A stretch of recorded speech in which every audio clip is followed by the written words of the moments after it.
আচ্ছা, আগে মেয়েদের প্রশ্নগুলো এখানে সবার আগে এসেছে। এক্সটার্নাল টিচার এসে ভাইভাতে কেন পর্দাশীল কাউকে মুখ খুলতে বলে, এ ব্যাপারে কিছু বলবেন প্লিজ।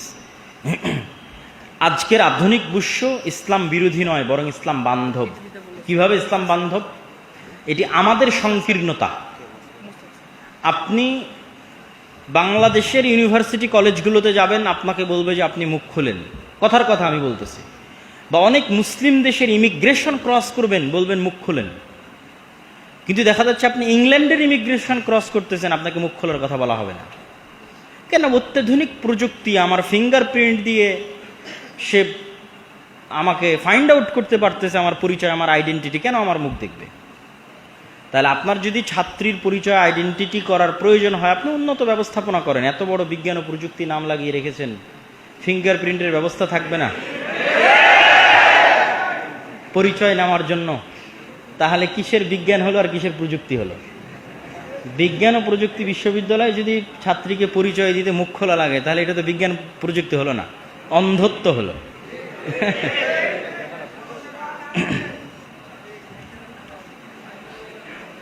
মেয়েদের চাকরি বিষয়ে কিছু বলবেন? ইসলামের পরিবার ব্যবস্থায়, আচ্ছা তার আগে আরেকটু ভূমিকা দিয়ে নিই। সেটি হচ্ছে আল্লাহ সুবহানাহু ওয়া তাআলা সৃষ্টিগতভাবে যে মেয়েদেরকে দুর্বলের কথা বললেন, এটি একদম সায়েন্টিফিক্যালি অযৌক্তিক নয়। হরমোনাল পার্থক্য আছে। ম্যাসকুইলিন যে হরমোন, মানে পৌরুষত্বের যে হরমোন, সেটি পুরুষদের মধ্যে আছে, আর নারীদের যে হরমোন সেটি নারীদের মধ্যে আছে। ফলত স্বভাবে কিছু পার্থক্য আছে। সব বাদ দিলাম, আপনি এই 24-এর আন্দোলনের কথা ধরেন, মেয়েদের একটা ভালো ভূমিকা ছিল, কিন্তু দেখবেন যেগুলো একদম ক্রিটিক্যাল মোমেন্ট, ভয়ঙ্কর সিচুয়েশন, সেখানে দেখবেন মেয়েরা নাই। তখন ছেলেরাও চেষ্টা করতেছে মেয়েরা সেফলি বের হয়ে যাক, এবং ওই সিচুয়েশন ট্যাকেল দেওয়ার মতো অবস্থা মেয়েদের নাই, তাদের মানসিক শক্তি নাই। এই জন্য পৃথিবীতে বড় বড় অপারেশন, সার্জারি, এই জগতে যদি যান, দেখবেন যে মেয়েদের অংশ, অ্যানেস্থেশিয়া যখন সিজার করে, অ্যানেস্থেশিয়ার মেয়ে ডাক্তার খুঁজেই পাওয়া যায় না। তো এগুলো হচ্ছে বাই নেচার, জন্মগত কিছু বিষয় আছে। কিছু কিছু বিষয় মেয়েরা এগিয়ে, কিছু কিছু বিষয় ছেলেরা এগিয়ে। তো শয়তানের জন্য খুবই সহজ হয় একজন মেয়েকে ফেমিনিস্ট করা। একবার একজন মেয়েকে ফেমিনিস্ট করতে পারলে, মানে অ্যাজ এ নারী সে পুরুষের চাইতে বেশি পাওয়ারফুল, এবং এই পাওয়ার খাটানোর রাস্তা তার সামনে তৈরি হলে, অর্থনৈতিকভাবে হোক, পদের কারণে হোক, যে কোনোভাবে হোক, তখন যে ম্যাসাকারটা হয়, ওই ম্যাসাকারটা একজন পুরুষের তুলনায় বেশি ভয়ঙ্কর হয়।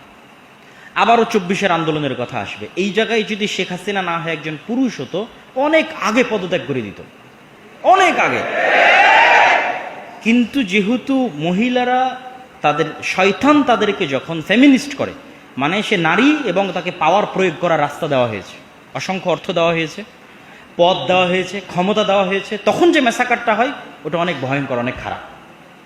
এই জন্য স্বাভাবিকভাবে ইসলামের পারিবারিক নিয়ম হচ্ছে অর্থ উপার্জন করবে পুরুষ, পরিশ্রম করবে পুরুষ, আর মেয়ে তার সন্তান সন্ততিকে আরেকজন শক্তিশালী পুরুষে পরিণত করার জন্য কাজ করবে। এই জন্য আপনাদেরকে আরেকটা ছোট্ট জিনিস এখানে বলে যায়, এটা বাস্তবে প্র্যাকটিক্যাল পরীক্ষা করবেন। যেই নারী যত কোমল এবং যত ভদ্র, যত নম্র এবং যত পর্দাশীলা, তার সন্তান তত সাহসী, তত বীর বিক্রম, তত বীর পুরুষ। আর যেই নারী যত অভদ্র, যত পুরুষদের সাথে বেশি মিশে এবং যত ফেমিনিস্ট, যত নারীবাদী, তার পুরুষ সন্তান ততটাই দুর্বল, এবং ওরাই হচ্ছে এলজিবিটি হয়ে বলবে আমি এখন মেয়ের রূপ ধারণ করব, কেননা তার মধ্যে পৌরুষত্ব শেষ হয়ে গেছে, নাই। এইটা আপনি বাস্তবে পরীক্ষা করে দেখতে পারেন। আর শয়তান এই জিনিসটা চায়।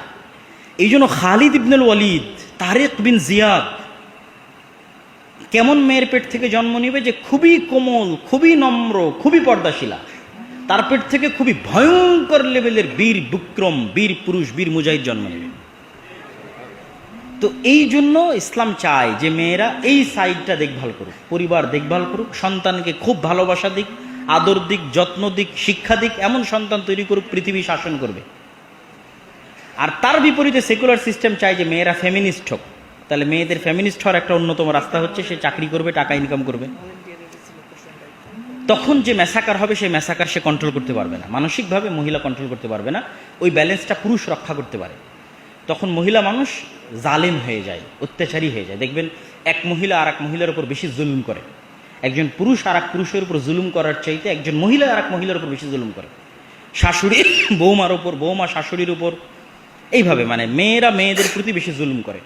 তখন ওই মেয়ে যখন আরও বেশি পরিমাণে ক্ষমতা পেয়ে যায় তখন সে আর ব্যালেন্স করতে পারে না, তখন সেই জুলুমটা তার স্বামীর উপর শুরু হয়, জুলুমটা সন্তান সন্ততির উপর শুরু হয়।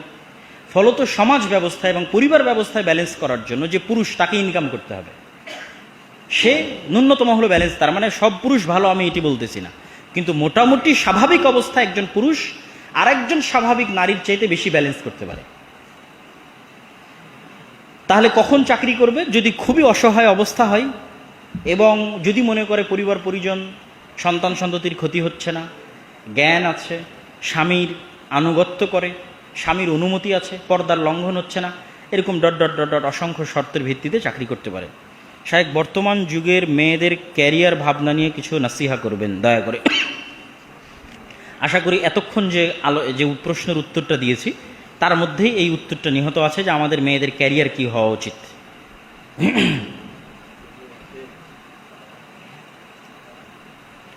বিয়ের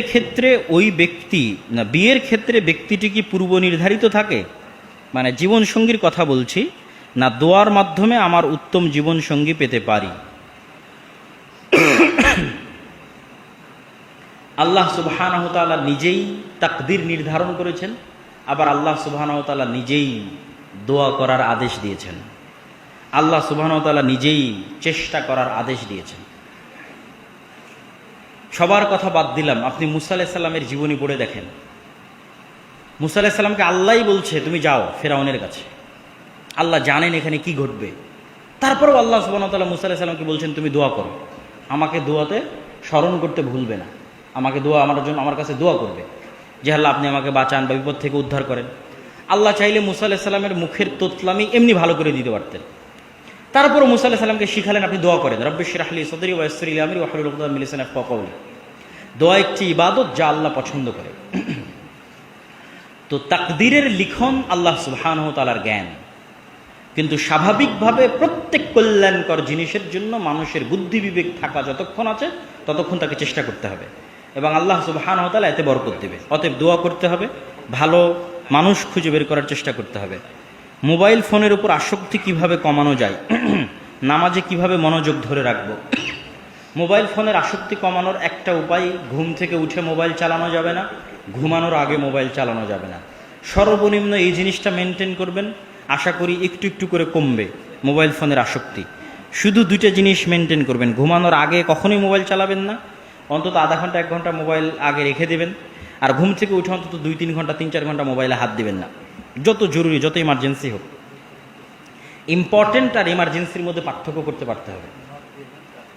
ইমার্জেন্সি হচ্ছে এখনই ফোন আসতেছে, কিন্তু আর্জেন্ট হচ্ছে এখনই ফোন আসতেছে বা ইমার্জেন্সি, কিন্তু এই ফোনটাকে আমার জন্য ইম্পর্টেন্ট, এই ফোনটাকে আমার কোনো কাজে লাগবে, আমার কোনো উপকারে আসবে, কোনো কাজে লাগবে না, কোনো উপকারে আসবে না। অতএব ইমার্জেন্সি হলো, আর্জেন্ট হলো থাক, দরকার নেই।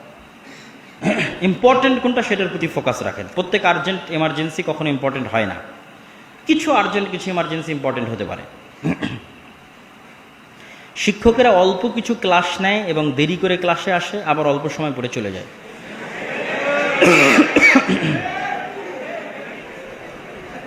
ছাত্ররা বৈষম্যের বিরুদ্ধে আন্দোলন করলো, তো এটা কি বৈষম্য নয়? তো এবং ছাত্রও যদি ক্লাসে অনুপস্থিত থাকে তাহলে ছাত্র দুর্নীতিবাজ, আর শিক্ষকও যদি ক্লাসে দেরিতে আসে এবং আগে চলে যায় তাহলে শিক্ষকও দুর্নীতিবাজ। দুর্নীতি মানে শুধু টাকাই নয়, আপনার দায়িত্বের আমানতে যে আপনি খেয়ানত করতেছেন এটিও দুর্নীতি। আর এই দুর্নীতি বহির্বিশ্বে দেখা যায় না বলেই তারা এত উন্নত, আর এই দুর্নীতি আমাদের দেশে আছে বলেই আমরা এতটা অনুন্নত এবং আমরা এটাকে অপরাধী মনে করি না। অথচ অবশ্যই দেরিতে আসলে এবং পূর্বে গেলে ওই বেতন হালাল হবে না, হারাম রিজিক, হারাম বেতন। এইটা শতভাগ সত্য কথা, এটা আমি মজাক করে বলতেছি না, এটাই সত্য। আপনাকে যে দায়িত্ব দেওয়া হয়েছে, যে দায়িত্বের জন্য আপনি বেতন নিচ্ছেন, এই প্রত্যেকটা টাকার জন্য, এই প্রত্যেকটা দায়িত্বের জন্য আপনি জিজ্ঞাসিত হবেন। ঠিক যারা এখানে পড়তে এসেছে, যাদের পিছনে সরকার ভর্তুকি দিচ্ছে, খরচ দিচ্ছে, বিল্ডিং তৈরি করে দিয়েছে, খাবার ব্যবস্থা করে দিয়েছে, তারাও যে পড়াশোনা না করে আড্ডাবাজি করতেছে, এদেরকেও এই সময় নষ্ট করার জন্য, এই টাকাগুলো নষ্ট করার জন্য, এই অর্থ, এই বিল্ডিংগুলো নষ্ট করার জন্য জবাবদিহি করতে হবে। এগুলো সবই হচ্ছে দুর্নীতি। আমরা জাতিগতভাবে একটি দুর্নীতিগ্রস্ত জাতি, আল্লাহ না করুক, একদম টপ টু বটম জাতিগতভাবে দুর্নীতিগ্রস্ত জাতি। কিভাবে এটির থেকে বের হওয়া যায় চেষ্টা করতে হবে। এই জিনিসগুলো বিশেষ করে যারা প্রবাস থেকে ফেরত এসেছে, তাদের মধ্যে কিছুটা হলেও দেখা যায় তারা এটা বুঝে যে না, আসলে আমরা জাতিগতভাবে যা করতেছি এটা ভুল করতেছি। তখন তার মধ্যে সিনসিয়ারিটি কাজ করে, সময়ের বিষয় আরও বিভিন্ন বিষয়। তো দেশের বাইরে না গেলে এটির বাস্তব অভিজ্ঞতা করা খুব কঠিন, কিন্তু যেভাবেই হোক আমাদের এটা বুঝতে হবে যে এটি আমাদের ধ্বংসের কারণ। আমাদের বিজনেস ফ্যাকাল্টির শিক্ষকরা কোনোদিন সুদের মতো ভয়াবহ বিষয় নিয়ে কথা বলেন না। না, আগে তার আগে একটু বলি, হাসার কিছু নাই। সুদ যে ক্ষতিকর এটাই কেউ জানে না। এই জন্য এই সম্পর্কে তো আমাদের পড়াশোনা নাই। আমাদের অর্থনীতি মানেই, অঙ্ক মানেই ক্যাশ মানি আর সুদ আলাদা করা ইউরোপ আমেরিকায় অসম্ভব। প্রত্যেকটা ক্যাশ মানি আসলে লোনের বিপরীতে এসেছে। There is no cash money, আসলে কোনো ক্যাশ মানি নাই, প্রত্যেকটা টাকার বিপরীতে লোন আছে। তাহলে এখানে কোনো অর্থনীতি নাই সুদ ছাড়া।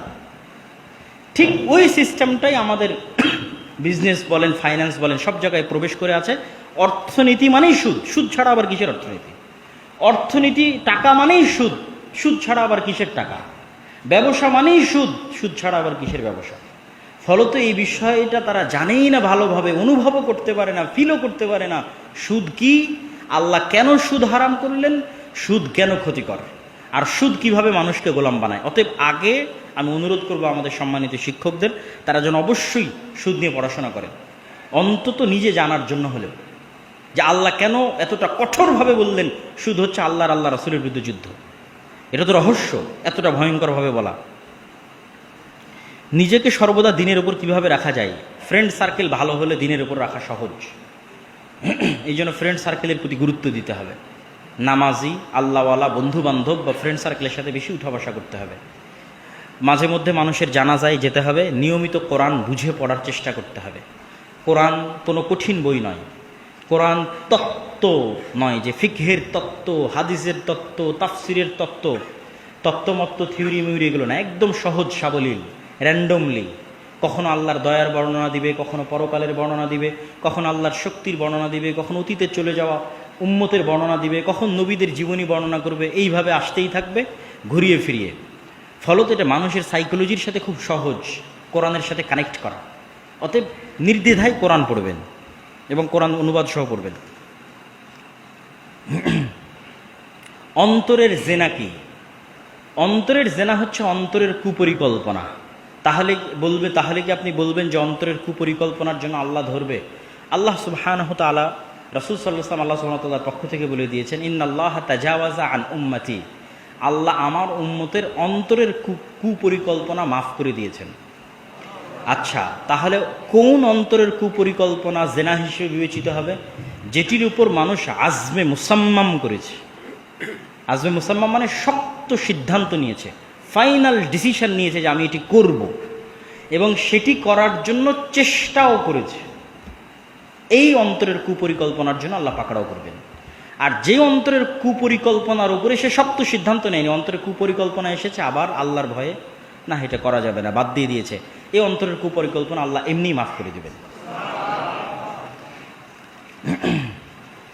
মেয়েদের দায়িত্ব কর্তব্য কি এই উম্মার জন্য? এই উম্মার জন্য মেয়েদের সবচেয়ে বড় দায়িত্ব কর্তব্য হচ্ছে একটা শক্তিশালী সাহসী প্রজন্ম তৈরি করা, বিল্ড আপ করা। নিজে শিক্ষিত হয়ে, নিজে দ্বীনের জ্ঞান অর্জন করে, নিজের সন্তান সন্ততিকে কিভাবে ভবিষ্যৎ প্রজন্মের নেতা বানানো যায়, লিডার বানানো যায়, উম্মার নেতা বানানো যায়, সেটির জন্য চেষ্টা করা। বাসায় বলার পরও না দিয়ে জবের পর মেয়েকে বিয়ে দেওয়ার ডিসিশন নেয় বাবা মা।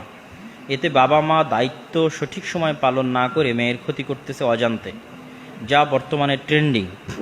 এটি নিয়ে কিভাবে প্রতিকার পাওয়া সম্ভব? সেকুলারিজম এবং সেকুলারিজমের উপর প্রতিষ্ঠিত পাঠ্যপুস্তক এবং সেকুলারিজমের উপর প্রতিষ্ঠিত শিক্ষা কারিকুলাম আমাদের অন্তরে এমন কিছু পয়জন ঢুকিয়ে রাখে যা যুগ যুগ চেষ্টা করলেও বের হবে না। তার একটা হচ্ছে এটা, আগে কেরিয়ার পরে বিবাহ।